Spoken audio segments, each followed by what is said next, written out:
Na alegria do Espírito Santo, nós saudamos a você que nos acompanha no programa Razões da Fé desta semana.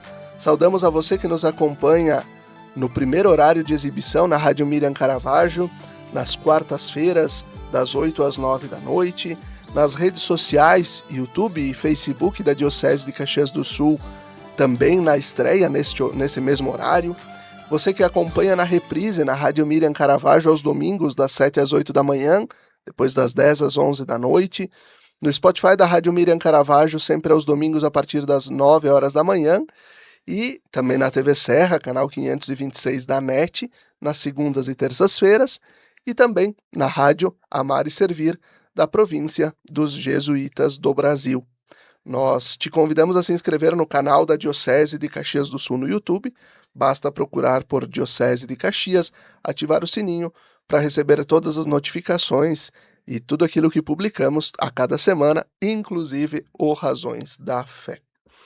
Nós temos um tema que é um tema polêmico, um pouco espinhoso, mas que nós não podemos deixar passar, né, neste tempo em que congregações, fraternidades da Igreja se posicionam contra a autoridade de Pedro, do sucessor de Pedro, e que acabam rompendo com a própria Igreja Católica. Por isso, nós tratamos do tema: o que ninguém te contou sobre a excomunhão. E temos aqui conosco o padre Daniel Daniolo Zuzati, padre da nossa Diocese de Caxias do Sul, graduado em Filosofia, Teologia, graduado também em Engenharia Química, né? E que está, então, já tem um mestrado em Teologia pela PUC do Rio Grande do Sul, e também está fazendo o seu doutorado. Atualmente, Padre Daniel é pároco da Paróquia São Ciro de Caxias do Sul. Olá, Padre Daniel, obrigado pela tua presença. Olá, Felipe. Saudações a todos que nos acompanham por tantos distintos meios. Que alegria estar aqui para falar desse tema que não é tão alegre.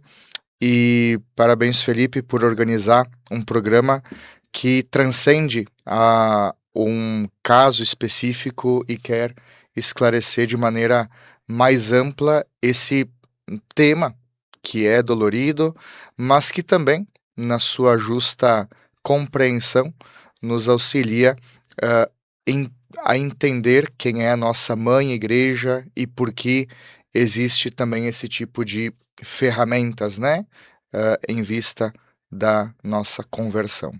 E também nos ajuda a ser igreja, né, de fato. A igreja é mãe e a mãe ama e por isso educa e por isso se utiliza de todos os meios em distintas circunstâncias para que a verdade e a justiça e a misericórdia caminhem sempre juntas. Muito bem. Para a gente começar, Padre Daniel, o que é, afinal, a excomunhão, segundo o Código do Direito Canônico, né? E quem pode excomungar e quem pode ser excomungado, né? O que é a excomunhão e quem excomunga e quem é excomungado, no caso de uma situação dessas? A excomunhão parece que mostra uma face severa da igreja. E a uma primeira vista ela dá desconforto. A gente ouve esse termo aparecendo ao longo da história da igreja, né? Às vezes existem excomunhões mútuas, como quando no grande cisma com o Oriente, né, em 1054, a dupla excomunhão, e até hoje nós estamos tentando caminhar para uma unidade por conta, né, da sucessão apostólica e de toda a nossa Igreja de Cristo. Mas o Código de Direito Canônico, que é o livro que legisla toda a caminhada da Igreja Católica, no número que ele é de 1983, ele vai nos falar... por São João Paulo II. Exato, é recente. ele vai falar sobre ah, a excomunhão como pena medicinal, ou seja, é uma pena que visa uma correção e uma cura, né? Ou seja, seu grande objetivo não é uma punição, não é um castigo, mas sim um processo para que exista uma plena comunhão com a igreja. Quem é que pode excomungar? O Papa é a figura mais proeminente, nós sabemos disso, mas também bispos nas suas dioceses, mediante situações menores, né, menos expressivas, no sentido da igreja enquanto um todo, e também alguns padres com faculdades especiais para que façam esse discernimento. E quem é que pode ser excomungado? Todo o fiel batizado, né, o fiel católico. Alguém que não seja católico, que não tenha a nossa fé, não teria sentido nenhum em falar de uma correção, sabendo que não faz parte desta família igreja. Perfeito, Padre Daniel. E o excomungado, ele está expulso da igreja, ele não pode mais frequentar nada que é promovido pela Igreja Católica, ele não pode sequer participar de algum ato litúrgico. E qual é o verdadeiro objetivo dessa pena da excomunhão? Boa pergunta, Felipe. O excomungado, ele não está expulso da igreja. Ele não está, ele continua hã, fazendo parte do corpo da igreja, porém, a excomunhão significa que ele estará sob sanção de algumas práticas de fé e de recepção de alguns sacramentos. É importante lembrar que, novamente, o caráter da excomunhão, ele é medicinal, ele visa uma cura. Hã, é só que, claro, receber uma excomunhão é um grande choque, um choque espiritual. E por isso a gente pode dizer que é uma medida das mais severas que existem, mas pedagógica. Ou seja, a pessoa se vê limitada na sua prática de fé, na recepção de sacramento e de sacramentais, e com isso ela é convidada a repensar, refletir, se arrepender e, evidentemente, retornar. O objetivo da excomunhão é o retorno da plena comunhão e nunca o afastamento definitivo de uma pessoa. Hã, qual é, portanto, o grande objetivo? Esse, o reaproxima a reaproximação de maneira distinta, né, processo de conversão. E a gente tem aqui também, vale a pena dizer, alguns propósitos para aplicar esse tipo de pena.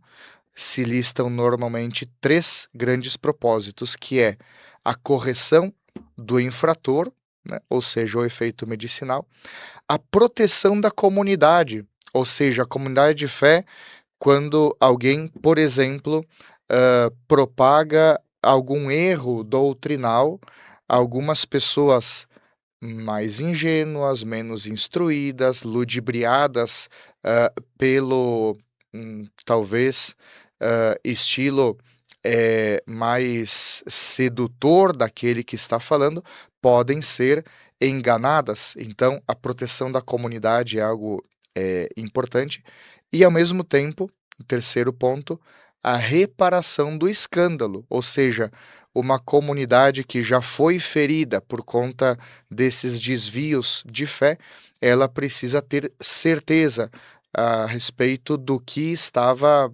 equivocado, né, numa fala, quando nós estamos utilizando um exemplo de heresia ou de apostasia, né. Então, esse que é o quadro geral, Felipe, do tema da excomunhão. Muito bom. Quer dizer, excomunhão não é boa, né, é, Não. mas ao tratar desse tema, é importante a gente ter esses esclarecimentos para a gente não achar que, hã, qualquer coisa é excomunhão, qualquer situação você está excomungado, justamente para que a gente possa também entender, todos esses termos, entender toda essa dinâmica justamente de uma igreja que é mãe e que justamente corrige, mas que também quer os seus filhos debaixo das suas asas, né? A analogia com a família é sempre muito oportuna, porque a gente sabe que dentro de casa, se um pai e uma mãe não colocam limites, A eles gente não perde os ajudam os filhos. filhos. Nós ouvimos falar, Padre Daniel, sobre excomunhão automática e excomunhão declarada, né? São termos em latim que eu não vou me arriscar em falar para não errar. Mas qual a diferença prática entre elas? Ótimo. Existem sim duas formas, a mais comum, digamos assim, que é automática. Late sententia, ela acontece imediatamente após a pessoa assumir uma postura que se distingue daquela postura da igreja em diferentes temas, né? Então, ah, o próprio fato da existência do delito, sem a necessidade de um julgamento público, né? Porque não tem, às vezes, um alcance público.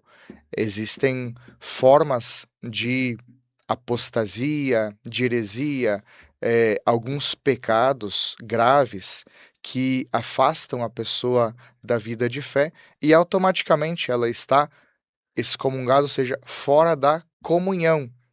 Por isso que o tema da Eucaristia é muito importante. A Eucaristia é comunhão. Excomunhão é a pessoa se colocar fora da comunhão. Claro que existem as formas de se reaproximar, vamos aprofundar isso, né. Agora, essa, excomunhão da qual a gente está falando hoje ou, de alguma forma, eh, nós estamos, nos inspirou isso, essas últimas excomunhões públicas, né, dadas, à Fraternidade São Pio X. Mas essa pública, essa maior, normalmente é a referência que se faz quando se fala culturalmente, né, sobre uma excomunhão. A gente está normalmente se referindo a essa excomunhão que não é late sententia, mas é a ferende sententia, ou seja, aquela que a igreja oficialmente, publicamente, com decreto oficial, faz, publica, né, e instrui todos os fiéis. Aí sim, é aquela que pode vir de um bispo, de um tribunal eclesiástico, as mais graves, né, do próprio Papa. Hã, e essa sentença formal, ela, se dá justamente a partir de uma perspectiva pública, né. Se existe um dano maior já, culturalmente assumido, normalmente com presença da mídia, né, dentro dessas tensões, então é necessário um posicionamento maior. Aquela lá tem sentença, ela é, claro, me parece muito mais ampla em números de casos e ao mesmo tempo mais discreta, né, simplesmente por ser automática. E que às vezes as pessoas não se dão conta, né? Não se dão conta e também nem se dão conta que, voltaram à comunhão depois do arrependimento e tal, né, então ela muita gente está excomungada. A gente não fica espalhando muito isso, né, mas justamente porque o termo excomunhão, ele é carregado de conceitos, que não necessariamente signifiquem, né, o próprio termo, mas quando uma pessoa não aceita Jesus Cristo, não aceita a igreja, ela está se colocando de fora da comunhão. Quais são os pecados ou atos graves que levam uma pessoa a incorrer em excomunhão automática, né, late sententia, nos dias de hoje? Então, vou dar alguns exemplos, eh, não se reduz a esses que eu coloco, mas são alguns que me parecem mais comuns, que são apostasia e heresia, né, agora também o cisma, como foi esse caso recente, esse não é tão comum, porque quando se fala de cisma, a gente está falando de um agrupamento de pessoas e não de um indivíduo que pense diferente, né, e que se separe. Outra forma de excomunhão automática é a profanação das espécies sagradas, né? Por que nas nossas igrejas aumenta o zelo que se pede, sobretudo para os ministros extraordinários da comunhão eucarística, quando distribui a Eucaristia e devem observar que a pessoa comungue ali na sua frente? Porque nós não podemos ser ingênuos, né? O mal existe, o mal está querendo sempre zombar do sagrado, denegrir o sagrado publicamente, ou mesmo nas sombras, né, rouba aquilo que há de sagrado para profanar. Isso é causa de excomunhão automática. Outra forma, claro, muito incomum, mas eventualmente se sabe que tem casos, é de violência física contra o Papa, né? Excomunhão automática para a pessoa. Quando acontece, por exemplo, por parte de um sacerdote, né? Um tema também delicado, mas se um sacerdote é cúmplice de um pecado contra o mandamento em relação ao adultério, né? E ele mesmo confessa e absolve a pessoa, ele está excomungado, né? Outra questão, que é essa que a gente viu, né? Consagração de um bispo sem mandato pontifício, né? Que se enquadra aquela excomunhão automática e depois pública e oficial, né? Mas no momento da consagração, entre aspas, que acontece pela fraternidade, São Pio X, naquele momento automaticamente houve excomunhão. Depois o Vaticano se pronuncia oficialmente, né, no dia seguinte. Além disso, a violação direta do segredo de confissão pelo confessor. Se um padre, um bispo, falam publicamente tal pessoa fez tal pecado, então esse padre está excomungado. Ele não pode mais rezar missa, ele não pode administrar sacramentos, nem receber, né? A não ser quando ele vai se confessar, ele restaura, né? A sua postura e deve fazer um processo para se levantar, né? Essa excomunhão. E o aborto, né? O aborto também, que é um pecado grave, ele gera essa excomunhão. São essas, Felipe, as questões que atualmente a gente pode dizer que geram, nota que é pesado, né? A gente falar sobre é pesado, mas são realidades da nossa vida e a igreja, que é mãe, também deve responder a essas situações. Nós vamos concluindo este primeiro bloco do nosso programa Razões da Fé dessa semana, lembrando o patrocínio de trabalhos acústicos, sons que elevam a alma em igrejas e capelas. Conheça o nosso trabalho lá no Instagram, @trabalhosacústicos. Fique com a gente porque nós vamos aprofundar bastante ainda nos próximos 2 blocos sobre esse tema da excomunhão.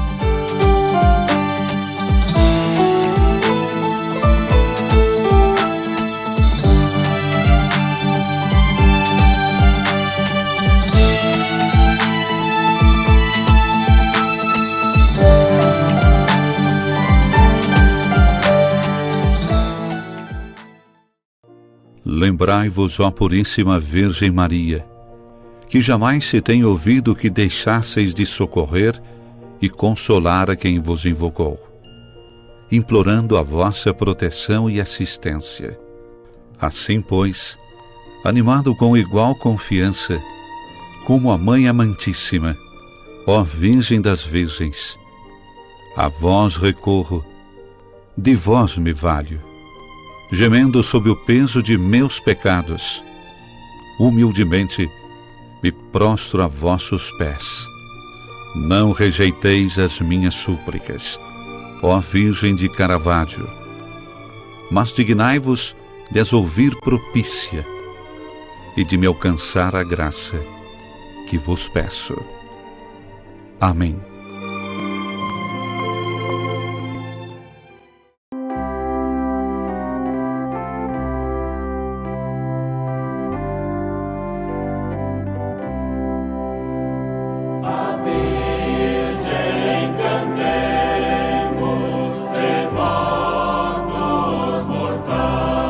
De segunda a sexta-feira, sempre às 17 horas e aos domingos às 11 horas, acompanhe a transmissão da Santa Missa direto do Santuário de Nossa Senhora de Caravaggio. Fique ligado na TV Serra, canais 26 e 526 da NET Claro, no Facebook e canal do YouTube da TV Serra Farroupilha, ou conectado ao nosso site www.tvserra.tv e reze conosco. Na Palavra de Deus e na Eucaristia, alimentamos nossa vida e fortalecemos nossa caminhada. Missa direto do Santuário de Nossa Senhora de Caravaggio, na sua TV Serra. Momento de oração, fé e devoção na padroeira da Diocese de Caxias do Sul e da cidade de Farroupilha. Patrocínio Tramontina, o prazer de fazer bonito. TV Serra, levando o Santuário de Caravaggio até você.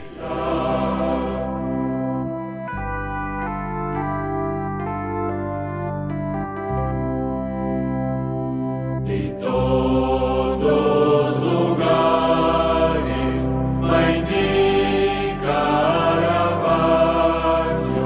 fiéis aos milhares, vos vem suplicar.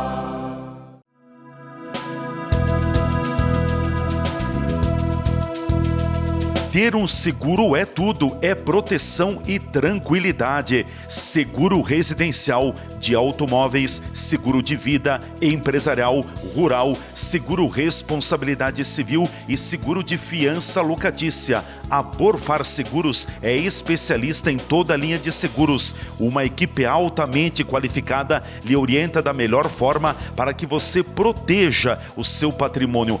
Venha para Borfar Seguros e cuide de tudo o que você já construiu na sua vida e também proteja o amanhã.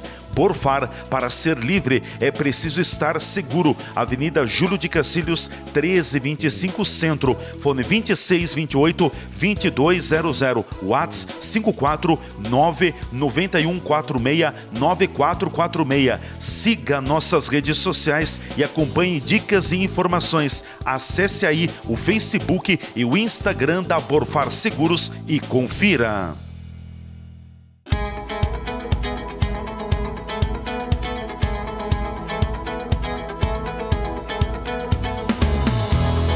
A Imofar carrega na bagagem mais de 48 anos de história. História essa que se solidificou através da constante realização dos sonhos dos seus clientes. A Imofar conta com uma equipe qualificada, pronta para oferecer um atendimento de excelência durante toda a jornada. Seja para comprar, vender ou investir, a Imofar é o elo perfeito entre o sonho e a realização. Confiança, agilidade nos processos e segurança é a nossa essência.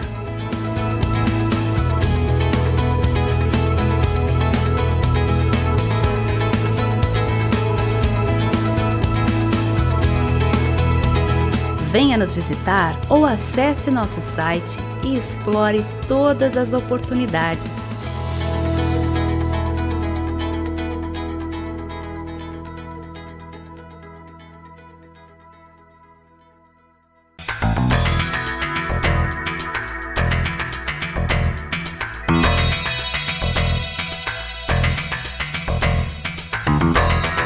Um cardápio de dar água na boca, preparado diariamente para te surpreender e proporcionar um almoço diferenciado em Farroupilha.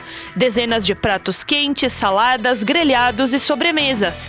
E além de tudo isso, você encontra um ambiente aconchegante e propício para a hora do seu almoço. Venha conhecer e provar as delícias do Restaurante Vicentinos, junto ao Clube do Comércio, na Praça da Bandeira. Restaurante Vicentinos, uma delícia de cardápio para o seu almoço, bem no coração de Farroupilha, de segunda a sábado, esperando por você.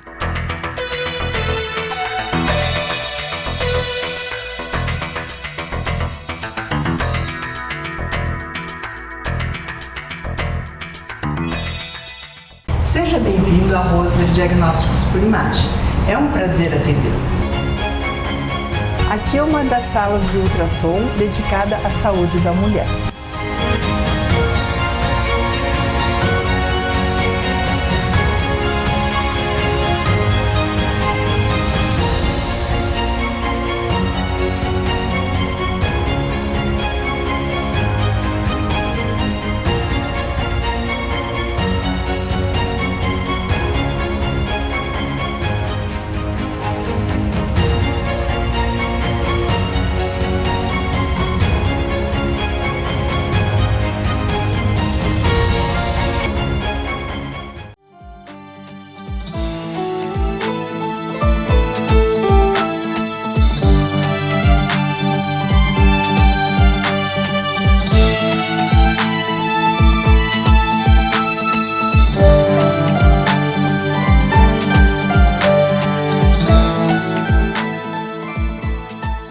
Estamos de volta com o segundo bloco do nosso programa Razões da Fé desta semana, aqui pela Rádio Miriam Caravaggio 95.7 FM, pelas redes sociais da Diocese de Caxias do Sul, pela TV Serra e também pela Rádio Amar e Servir dos Jesuítas do Brasil. Nosso tema da semana, o que ninguém te contou sobre a excomunhão.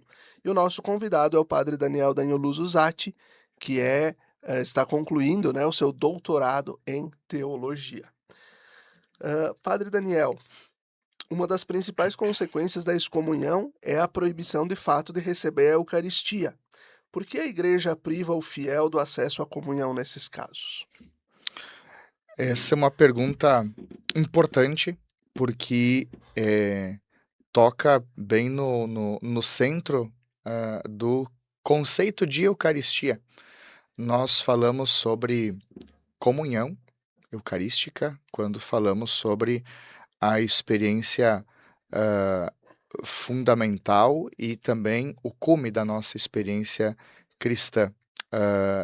E por Eucaristia, claro, a gente não entende apenas a hóstia consagrada, né? O conceito de Eucaristia é um conceito mais alargado. Quando a gente fala, por exemplo, de Maria que teve uma vida eucarística, ela teve uma vida doada, e doada gerando comunhão, unidade entre os seus filhos, entre seus irmãos fiéis, e o nosso Deus que se faz pão para estar conosco, intimamente conosco, também se utiliza de inúmeras formas para expressar essa vontade dele. Ele é o primeiro que nos ama, é o primeiro que tem vontade de que estejamos em comunhão com ele. Qual que é o grande anúncio de Jesus Cristo para a humanidade? Ok, evidente, né? Ressurreição, vida eterna, mas não se reduz a isso. É uma vida eterna sendo filhos. Não a vida eterna simplesmente prolongando eternamente uma existência, uma vida. Não. É sendo filhos e sendo convidados a participar da sua vida divina, da sua vida, do seio trinitário. Filhos no Filho. Filhos no Filho. E como fala o lema do nosso Papa Leão, né? In illo uno unum, ou seja, no um unidos, né? Numa tradução livre aqui, bem grosseira, mas para dizer, é um conceito, a comunhão é um conceito que perpassa todas as dimensões da nossa fé. O confessionário, o batismo, a comunhão eucarística, as bênçãos que a gente recebe, as escolhas de crescer na virtude, tudo está a serviço. São Tomás de Aquino, quando falava da Eucaristia, na Suma Teológica, ele vai dizer: a hóstia não é um fim em si mesma, mas uma via de comunhão. Portanto, evidente, a pessoa que está excomungada, ela não entra na fila da comunhão na missa, ela não recebe a comunhão, embora, Felipe, ela ainda deva frequentar a missa. Ela não está expulsa, como falamos antes. Não está expulsa. Ela tem ainda uma obrigação. Claro que é quase contraditório falar sobre, né? O excomungado tem o dever de participar da missa. Mas também é contraditório por um lado, por outro lado é evidente dentro desse olhar de igreja, da nossa mãe igreja, que quer que seu filho se aproxime. E uma liturgia, ritos iniciais, né? Liturgia penitencial.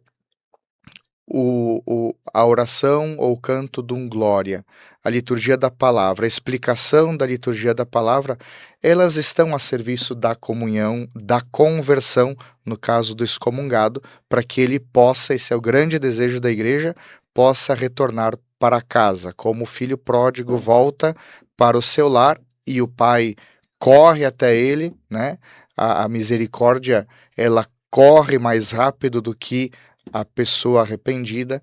É assim a postura, o coração da igreja diante de quem infelizmente teve algum tipo de excomunhão. Lembrando, Felipe, primeira carta de São Paulo aos Coríntios, capítulo 11, versículo 29. Quem come e bebe sem discernir o corpo, come e bebe a própria condenação. Portanto, alguma pessoa que excomungada, late sentencie ou de forma solene pela igreja, que são os casos mais raros, ela comete um ato sacrílego. Por isso que se deve levar muito a sério a fila da comunhão, não chamando a hóstia, chamando Deus de algo qualquer, que não compete à minha virtude ou ao meu discernimento sobre meus atos.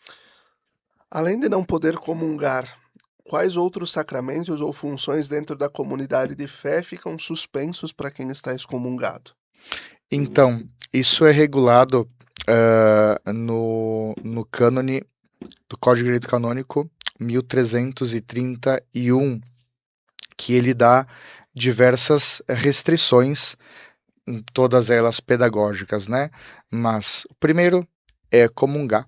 Se sacerdote ou bispo que for excomungado não pode mais celebrar validamente e licitamente os sacramentos, a não ser quando, né, existe o perigo de morte, né? Alguma pessoa está por falecer, o sacerdote ou bispo excomungado, ele tem não só o direito, mas também o dever de confessar e conferir a unção dos enfermos àquela pessoa, né? Para dar um exemplo. Não se pode exercer funções, aí falando de fiéis em geral, né?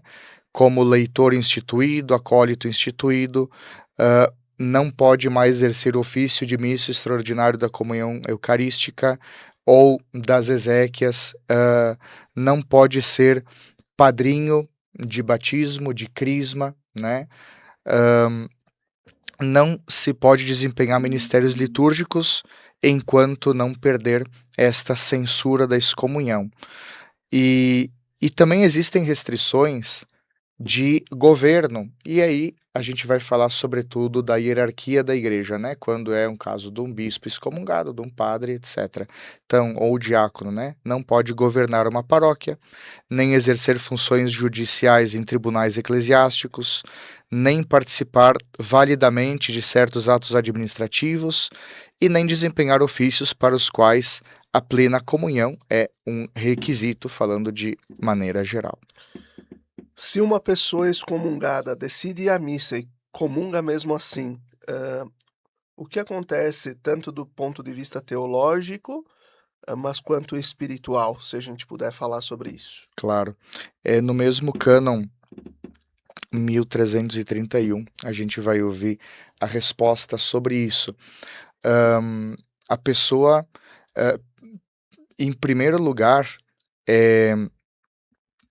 deve-se levar em consideração qual é a consciência que ela tem do que está fazendo. Mas quando a gente fala de excomunhão, a gente está falando de pessoas que naturalmente estejam, ao menos em parte, consciente daquilo que estão Tem um fazendo. conhecimento Nem sempre elas estão plenamente a par de tudo, né?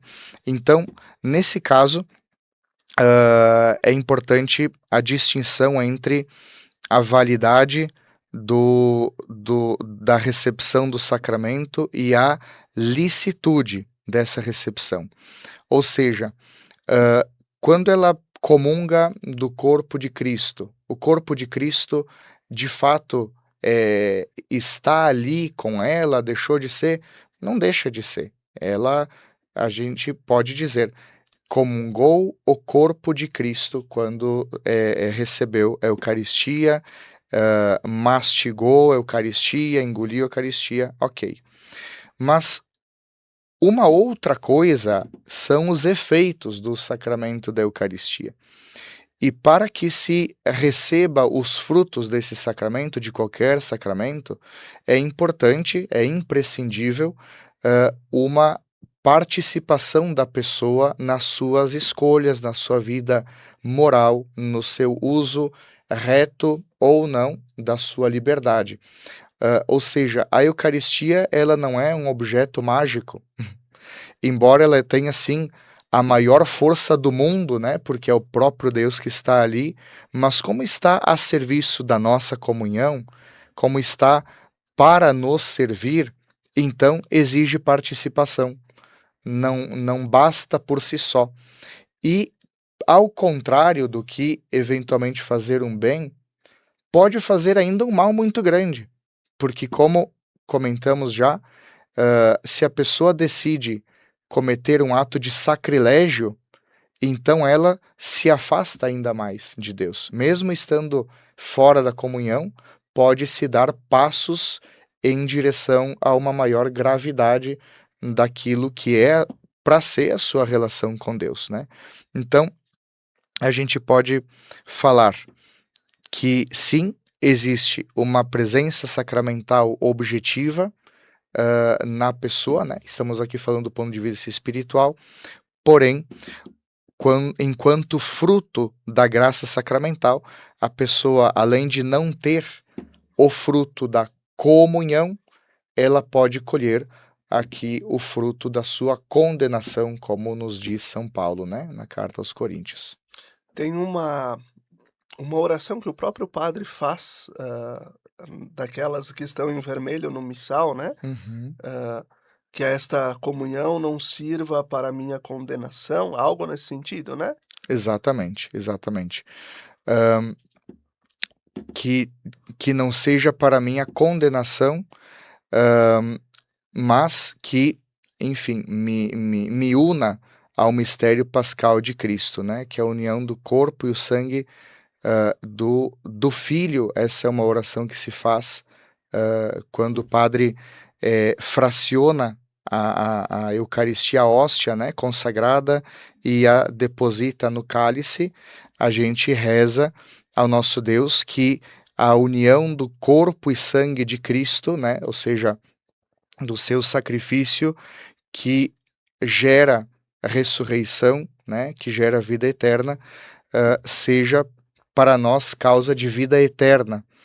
E é todo o conceito de comunhão, conceito de Eucaristia, que faz parte do cerne da nossa vida cristã, que está em jogo, né, na celebração da missa, que é a maior de todas as celebrações.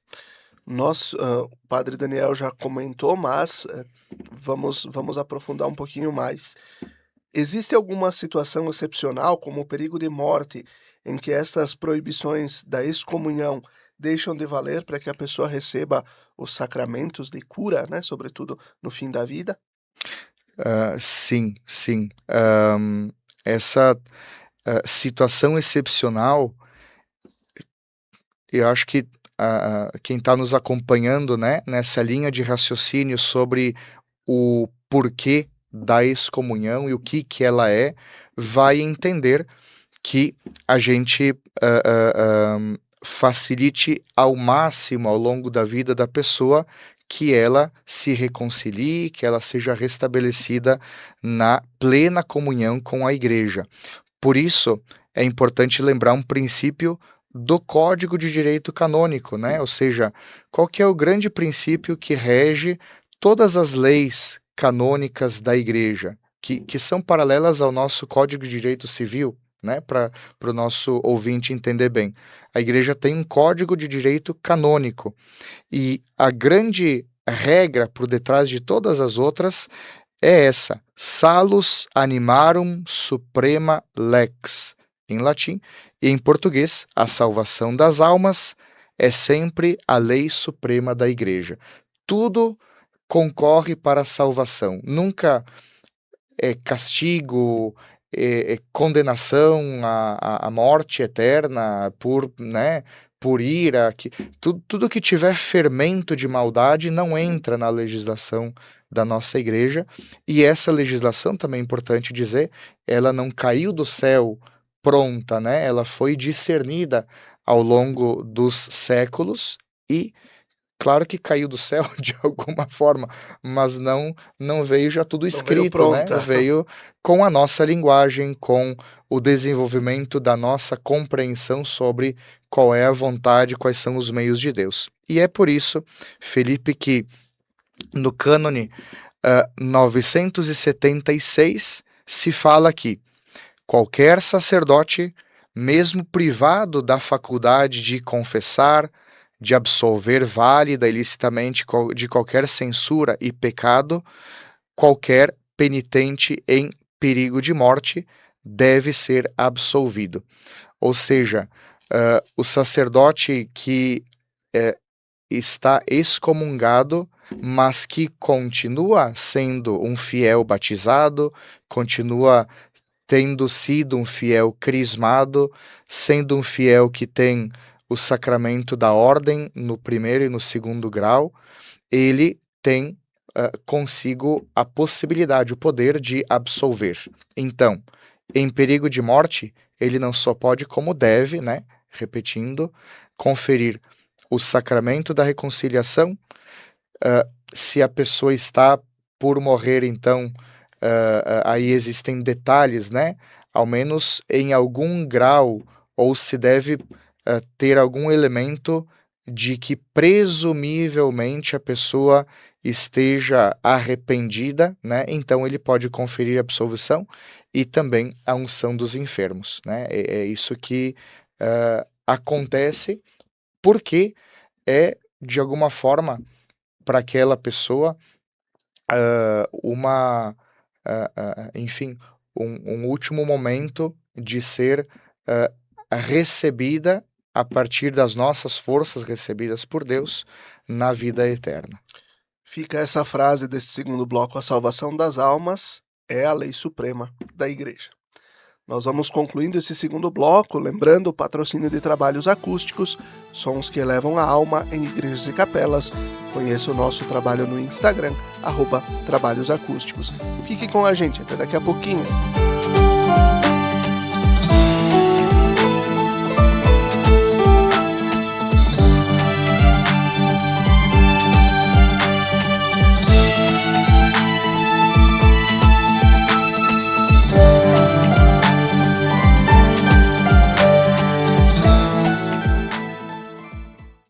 Lembrai-vos, ó Puríssima Virgem Maria, que jamais se tem ouvido que deixasseis de socorrer e consolar a quem vos invocou, implorando a vossa proteção e assistência. Assim, pois, animado com igual confiança, como a Mãe Amantíssima, ó Virgem das Virgens. A vós recorro, de vós me valho, gemendo sob o peso de meus pecados. Humildemente me prostro a vossos pés. Não rejeiteis as minhas súplicas, ó Virgem de Caravaggio, mas dignai-vos de as ouvir propícia e de me alcançar a graça que vos peço. Amém. A TV Serra transmite todos os sábados ao vivo às 18 horas a Santa Missa direto da Igreja Matriz de Farroupilha. Acompanhe aqui pelos canais 26 e 526 da NET Claro, região cobertura Farroupilha, pelo Facebook e canal do YouTube da TV Serra e forme comunidade conosco. Alimentemo-nos com a palavra de Deus para seguirmos nossa caminhada. Missa das 18 horas do sábado ao vivo da Igreja Matriz de Farroupilha na TV Serra. Patrocínio Imobiliária Imofar. Tranquilidade total na hora de comprar, alugar ou vender é com a Imofar. Grupo Bigfer, transformando ideias em soluções. Rua Papa João 23, 675, bairro Imigrante. TV Serra, unida com você na fé e na oração. Estar perto do comércio e o pequeno produtor, um futuro pra valer, de união com mais amor. É minha cidade que vejo crescer, a felicidade a poucos metros de você. Valorize o que é daqui, Farroupilha caminhando pro futuro mais feliz. Viva Farroupilha, viva e descubra Farroupilha. Uma iniciativa Cindy Lojas Farroupilha. Segurança é ter para onde olhar. Está lado a lado de quem está disposto a nos dar a mão. Saber que, mesmo nos caminhos longos, temos a certeza de onde queremos chegar. Ao olhar para trás, vemos todas as conquistas que tivemos ao lado de quem esteve junto com a gente. Percebemos que uma relação de proximidade é essencial. As melhores escolhas são aquelas que deixam a nossa rotina mais fácil e nos possibilitam construir nossos projetos sabendo com quem podemos contar. Afinal, ter a certeza de que temos pessoas comprometidas com nossos sonhos dá ainda mais valor à vida. Tudo que tem valor, Sicredi, sua certeza sempre.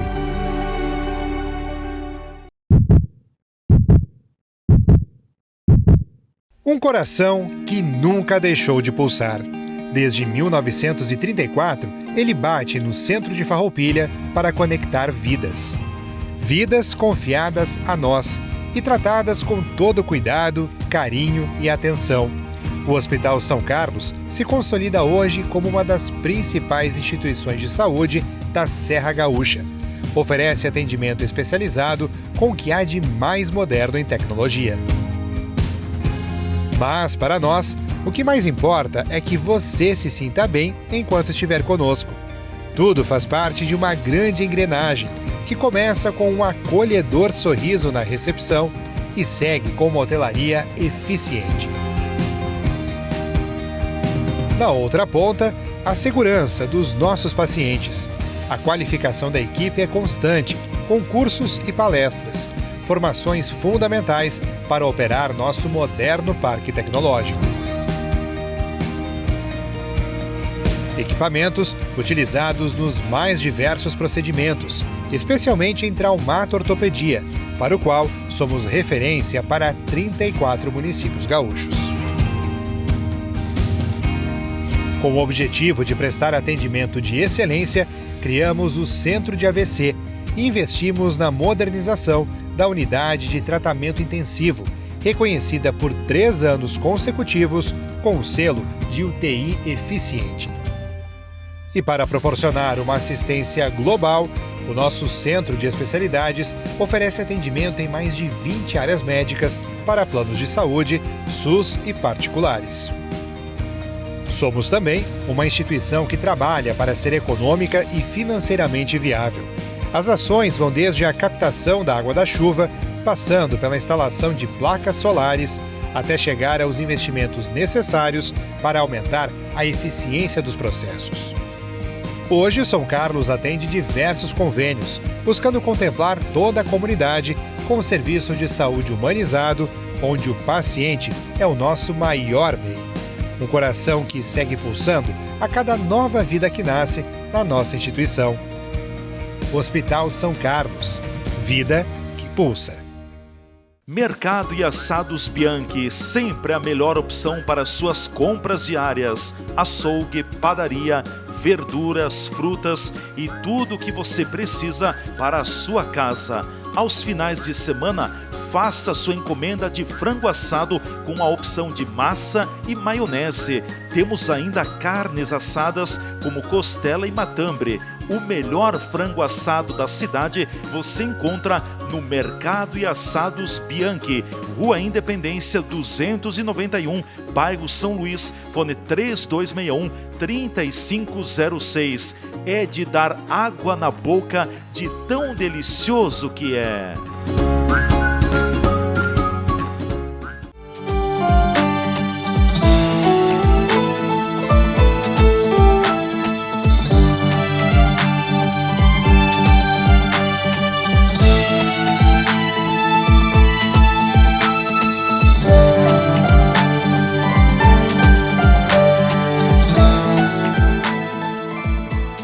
Estamos de volta com o terceiro bloco do nosso programa Razões da Fé desta semana, aqui pela Rádio Miriam Caravaggio 95.7 FM, pelas redes sociais da Diocese de Caxias do Sul, TV Serra e Rádio Amar e Servir.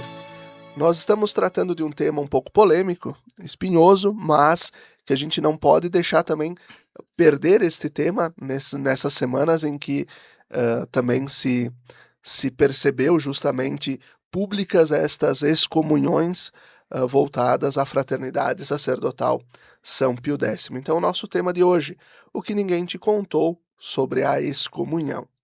Nós temos aqui como convidado o padre Daniel Danioluso Zatti, que é pároco da paróquia São Ciro, em Caxias do Sul.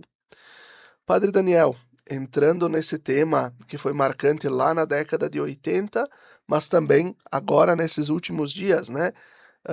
Lá em 1988, o arcebispo francês Marcel Lefebvre, né, ele lá na década de 70 funda a Fraternidade Sacerdotal São Pio X, depois ali em 88 ordena bispos sem mandato pontifício, e agora em 2026, de novo a Fraternidade faz a mesma coisa, depois de reiterados pedidos públicos, inclusive do próprio Papa, não só do Dicastério para a Doutrina da Fé, mas do próprio Papa.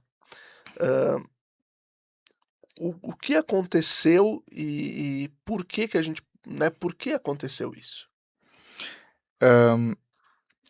Contextualizar é importante e tudo dentro dessa mesma esteira daquilo que estamos conversando desde o início do programa. O porquê da excomunhão existir e o que é comunhão na Igreja Católica, e é um olhar direto para o desejo de Deus para conosco, né? Então, a partir desse centro, desse fundamento, a gente entende o desenrolar de algumas situações. O Concílio Vaticano II, ele trouxe uma atualização de linguagem, da forma como a Igreja evangeliza, celebra, se autocompreende, compreende o mundo, compreende as outras denominações cristãs, religiosas, a humanidade inteira, justamente com o intuito de se manter fiel à sua própria história e ao seu porquê de existir. E como resistência a essa nova forma, não só de celebrar a missa, não é só isso, mas envolve muitos outros aspectos da vida cristã. A gente sabe que o Concílio Vaticano II foi um concílio, sobretudo, de caráter pastoral, não doutrinal. Mas ele trouxe mudanças muito significativas, né, das quais a gente poderia discorrer muito tempo. O Monsenhor Lefebvre, ele se posicionou contrário a essas mudanças, e a forma mais visível da mudança que ele se posiciona contrariamente é a celebração da Eucaristia. Manteve aquilo que se tinha já na Igreja desde o Concílio de Trento, de forma mais, digamos assim, formalizada. E com isso, ele tenta fazer frente a essas mudanças, né, organizando uma fraternidade sacerdotal, intitulada, né, São Pio X. Não que Pio X tenha gostado disso, né, de levar nessa fraternidade o seu próprio nome, mas eles se dizem inspirados nele, justamente... Sobretudo no lema, né, episcopal de Pio X, né? Restaurar todas as coisas em Cristo. Isso. E também a questão da, entre aspas, missa de sempre, né? Uma certa proibição de se alterar a Santa Missa, e o rito da Santa Missa, e a gente tem na Sacrosanctum Concilium, que foi o primeiro documento aprovado pelos padres conciliares, de que algo mudaria na celebração. Então, toda essa postura rígida, né, a gente pode dizer tradicionalista, porque tradicional todos somos, o Felipe eu sou, nós, o depósito da nossa fé envolve a Sagrada Escritura, tradição e magistério. Todos nós somos da tradição, todos nós queremos conservar a nossa fé, mas não necessariamente conservar a linguagem da fé, e etc, porque ela deve se adaptar a uma cultura humana que está sempre se desenvolvendo e é dinâmica, né? Então, compreender isso nos ajuda a ter uma hermenêutica, que palavra feia, né, que me veio agora na cabeça, mas uma linguagem adequada e uma interpretação adequada disso tudo que aconteceu. Olhando para o caso agora, depois dessa pequena introdução que nos ajuda a contextualizar tudo. 1970, fundação da Fraternidade. Com o avançar do tempo, né, a gente vê que em 1988, na mesma cidade de Écône, na Suíça, Dom Lefebvre consagra 4 novos bispos. Ele, né, sozinho.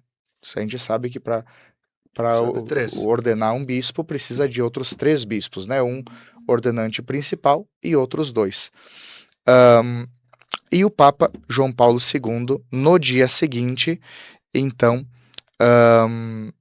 acaba excomungando late sententia, né, pelo ato cismático.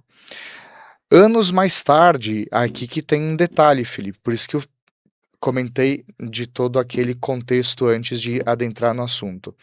Papa Bento XVI levanta essa excomunhão, ou seja, tira as sanções e ele restaura a comunhão, mas em vista do quê? Não em vista de dizer, vocês acertaram no passado em terem sido rebeldes, em terem sido proféticos, num segurar-se naquilo que vocês interpretaram como sendo tradição da igreja, mas como uma mãe, que é a igreja, que diz, filhos, aproximem-se, porque assim acredito que vocês vão conseguir dar passos de comunhão, mudar algumas coisas. Aproximem-se. E, evidentemente, eu estou reduzindo algo aqui que é muito complexo, tem muitas nuances, tem muitos porquês. A gente tem que entender um contexto também de secularização que entra na Igreja Católica, na forma de celebrar, na forma de professar a fé, uma certa relativização das celebrações, da forma de interpretar nossa vida moral, em vista de um diálogo ecumênico, interreligioso, aquilo que o concílio mesmo vai denunciar de falsa irenia, ou seja, falsa amizade. Para me manter vinculado a um grupo, uma pessoa, então eu abro mão da minha identidade. Isso não pode acontecer. A comunhão com o que pensa diferente deve estar fundamentado numa identidade clara e não numa abstração da própria identidade. Enfim, muitas situações que somadas levaram ao discernimento do Papa Bento XVI de que seria favorável que eles se aproximassem. Aqui, muito perigoso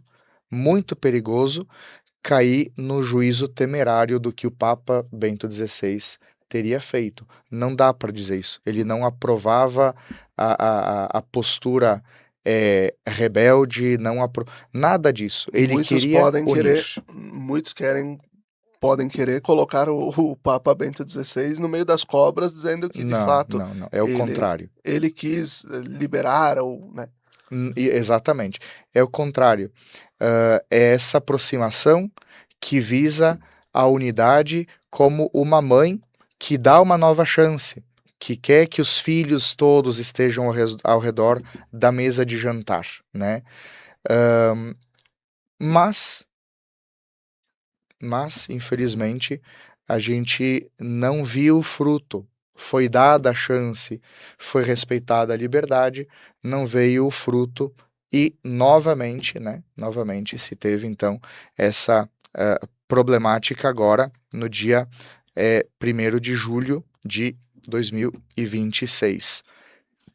Se repetiu o cisma. Foi exatamente a mesma coisa que aconteceu há alguns anos atrás.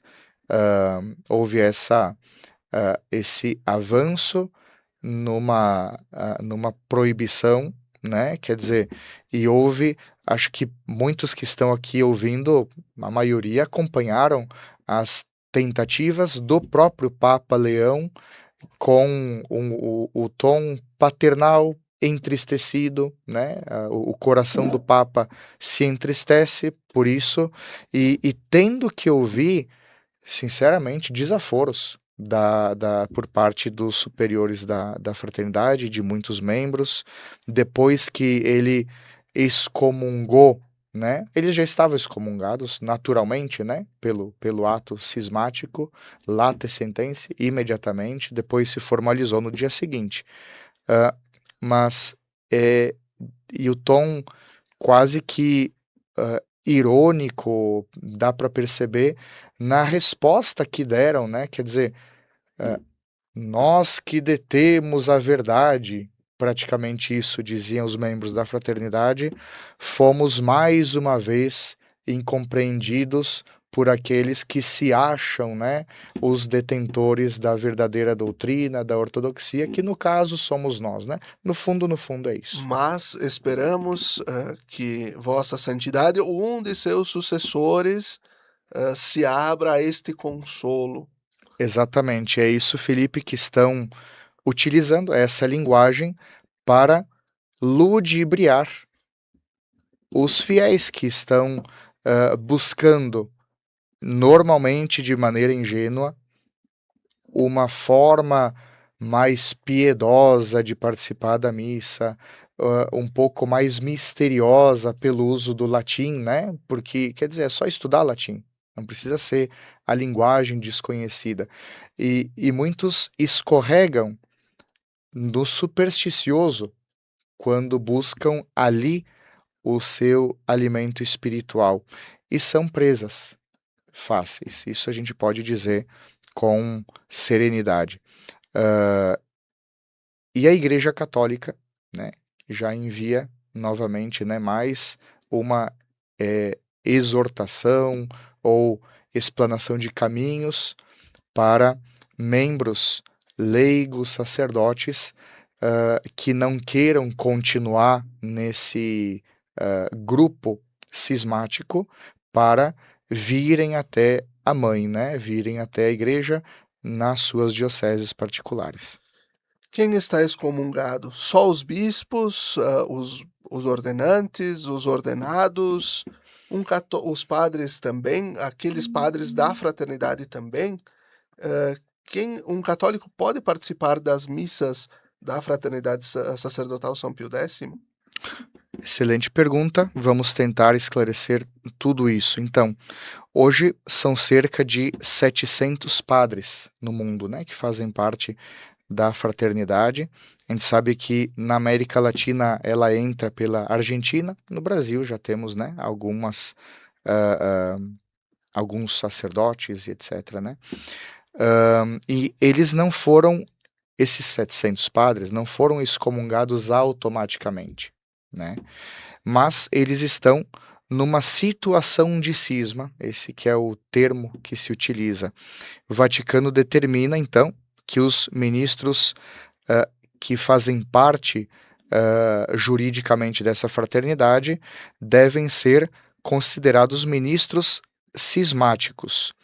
Eles estão suspensos das funções sacerdotais, né, por hora.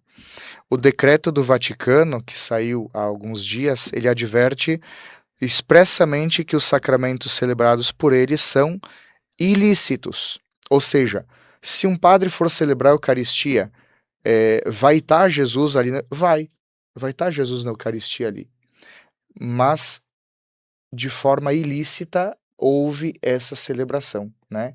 Tem o sacramento. Não é inválido, mas não é é inválido. É como nossos irmãos ortodoxos. A gente, inclusive, se alguém um dia for fazer uma peregrinação para a Rússia, né, e não encontrar na cidade que estiver uma igreja católica, ele pode participar da celebração eucarística e comungar, né, no rito ortodoxo. Foi uma das concessões dadas ao longo da história, não vou me recordar o ano aqui, mas em vista da unidade, né, como caminho de unidade. Então, existe sim, Felipe, essa diferença de validade e de liceidade, né, das situações. Eles não podem celebrar confissões, declarou que são inválidos e nulos, né, os casamentos que eles celebrarem. Aí sim não existe o reconhecimento, pois tanto a confissão quanto o casamento exigem autoridade jurídica da igreja local para serem válidos, e a fraternidade em cisma, né, perde todo o vínculo jurídico com a igreja.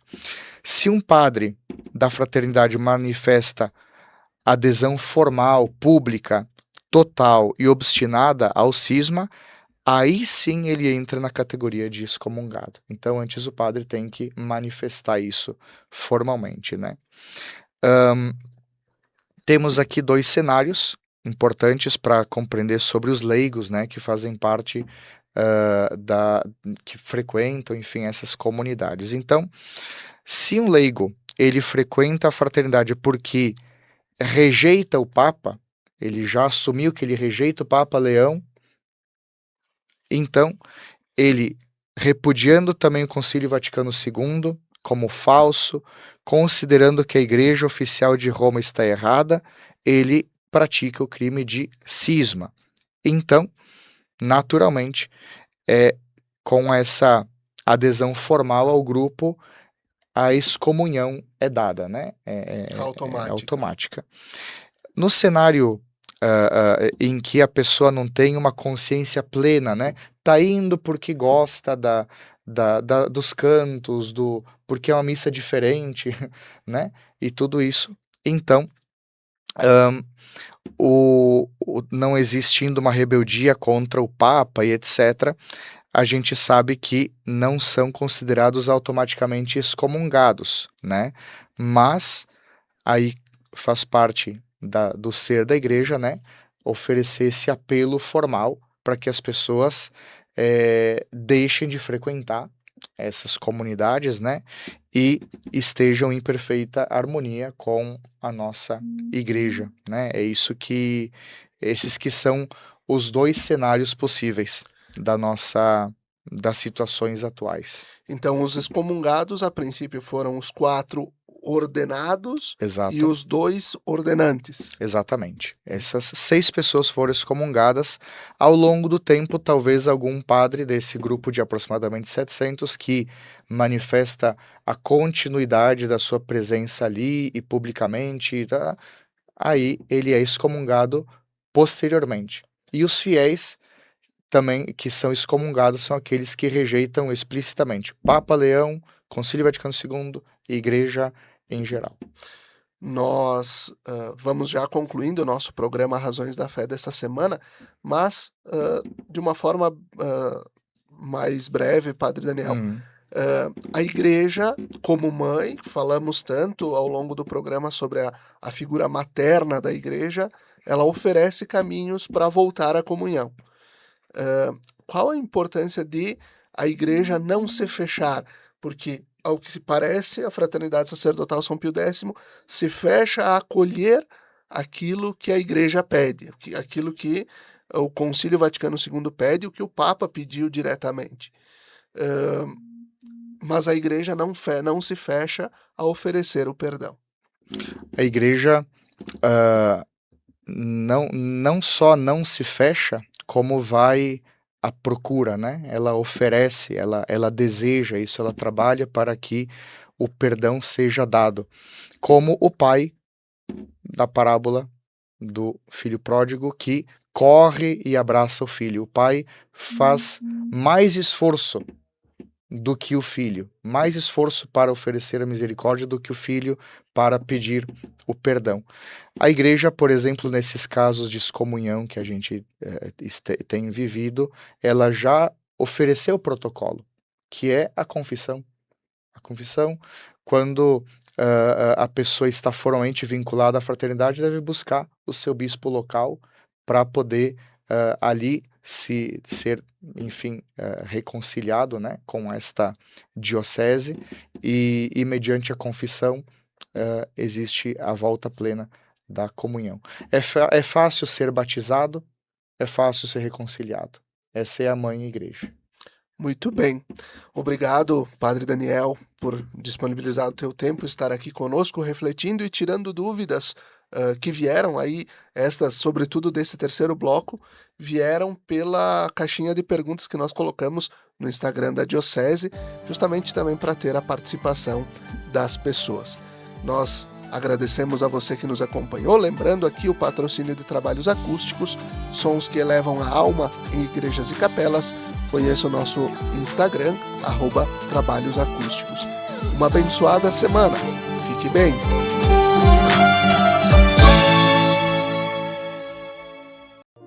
Lembrai-vos, ó Puríssima Virgem Maria, que jamais se tem ouvido que deixasseis de socorrer e consolar a quem vos invocou, implorando a vossa proteção e assistência. Assim, pois, animado com igual confiança, como a Mãe Amantíssima, ó Virgem das Virgens, a vós recorro, de vós me valho, gemendo sob o peso de meus pecados, humildemente me prostro a vossos pés. Não rejeiteis as minhas súplicas, ó Virgem de Caravaggio, mas dignai-vos de as ouvir propícia e de me alcançar a graça que vos peço. Amém.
quando você usa um produto da Tramontina, você talvez nem perceba toda a história que está por trás dele.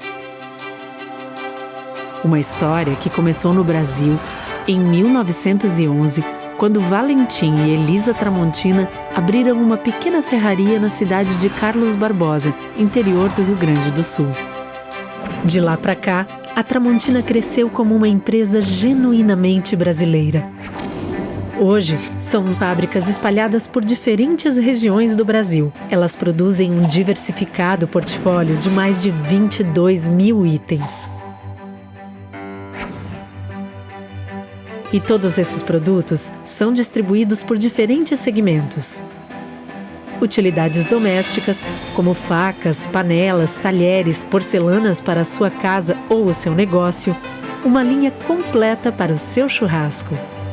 Ferramentas, que vão desde a jardinagem até os segmentos profissional, industrial e automotivo. Lar, com móveis e equipamentos para deixar a sua casa ou o seu negócio prontos para fazer ainda mais bonito. E materiais elétricos, para todos os tipos de instalação e reforma. Todos esses produtos chegam ao dia a dia de milhões de consumidores, graças ao trabalho de mais de 10 mil funcionários atuando em unidades de produção, lojas conceito, centros de distribuição, vendas online e escritórios de vendas. Pelo Brasil e no mundo. E tudo isso é construído no presente com os olhos no futuro. Como o Tramontina Transforma, uma iniciativa voltada para a preservação de florestas, reciclagem e uso consciente de água e energia, impactando de maneira positiva o meio ambiente e a vida de milhares de pessoas. E tudo isso vem de um propósito que norteia o trabalho da Tramontina todos os dias. Porque a Tramontina é feita de pessoas.